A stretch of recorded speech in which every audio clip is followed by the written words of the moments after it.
आज की कहानी है पाखंडवाद और अंधविश्वास की। कहानी को ध्यान से सुने और अंत तक सुने। कहानी बड़ी ही शिक्षाप्रद है, प्रेरणादायक कहानी है। आज तक आपने ऐसी कहानी नहीं सुनी होगी। आपको भक्तों के पास या महात्मा लोगों के पास भटकने की जरूरत नहीं पड़ेगी इस कहानी को सुनकर।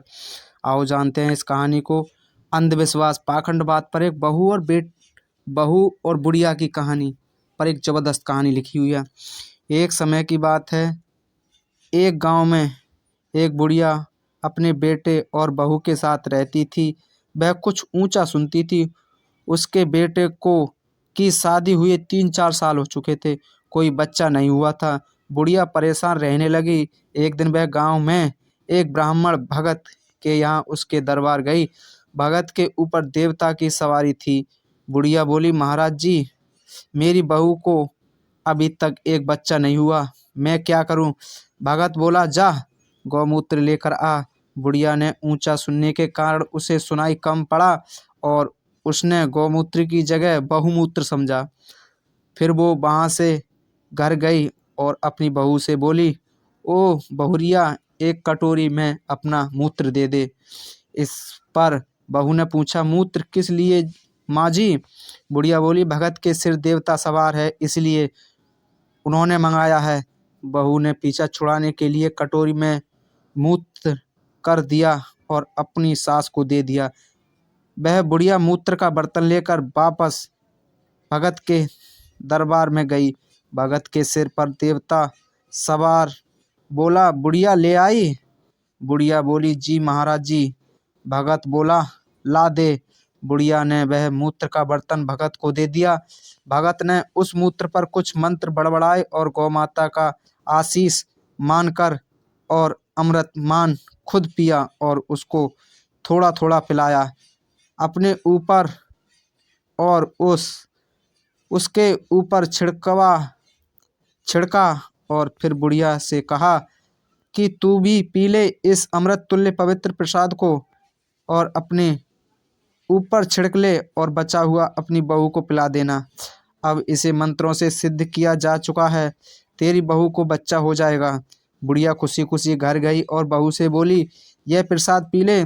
बहू आई और देखा कि यह तो उसी का मूत्र है जो उसने ही कटोरे में दिया था। बहू ने साफ इनकार कर दिया, वह अपना मूत्र नहीं पिएगी। बुढ़िया बोली, वहां दरबार में देवता ने पिया, मैंने पिया, पर तू क्यों नहीं देवता का कहना मानती? बहू बोली, देवता की 7 पुरखें मूत पी लें और तुम्हारे 7 पुरखे भी पी लें, पर मैं तो अपना मूत्र नहीं पीऊंगी। बुढ़िया परेशान होकर वह फिर ब्राह्मण भगत के दरबार में गई जहाँ देवता की सवारी थी। भगत ने पूछा, बुढ़िया अब क्या परेशानी है? बुढ़िया बोली, बहू ने तो यह प्रसाद पीने से मना कर दिया। देवता ने पूछा, क्यों? बुढ़िया बोली कि बहू ने कहा कि वह अपना मूत्र कभी नहीं पिएगी। भगत जोर से बोला, क्या अपना मूत्र? बुढ़िया, क्या तू गौमूत्र नहीं लाई थी? बुढ़िया बोली, अपने ही तो बहुमूत्र मंगाया था। भगत बोला, बुढ़िया तेरा सत्यानाश हो, सबको अब अपवित्र कर दिया, मैंने तो गौमूत्र मंगाया था। अब बुढ़िया की बारी थी। उसने धीरे से चप्पल निकाला और भगत के ऊपर खूब बजाना शुरू कर दिया और बोली, तुझ पर कौन सा देवता सवार है जो तुझे पता ही नहीं चला किसका मूत्र है? मैं तो कम सुनती थी, लेकिन तू तो देवता है, तुझे तो पता होना चाहिए था। फिर उस भगत को खूब धो डाला, खूब पीटा।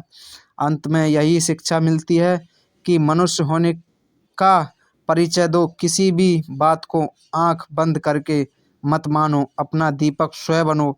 अंधविश्वास व पाखंडवाद हटाओ, देश बचाओ, स्वयं जागो और दूसरों को भी जगाओ। और किसी पंडित, किसी भक्त पर विश्वास ना करें, क्योंकि वो कहीं अंत से नहीं आए, किसी दूसरे लोक से नहीं आए, वे यही मृत्यु लोक में हैं। उनके पास कुछ नहीं है सिर्फ किताबों के ज्ञान के अलावा। तो दोस्तों, उम्मीद करते हैं यह कहानी आपको पसंद आई होगी। बड़ी ही रोमांटिक कहानी है, बड़ी ही शिक्षादायक कहानी है और कहानी को अंत तक आपने सुना, हमें खुशी है।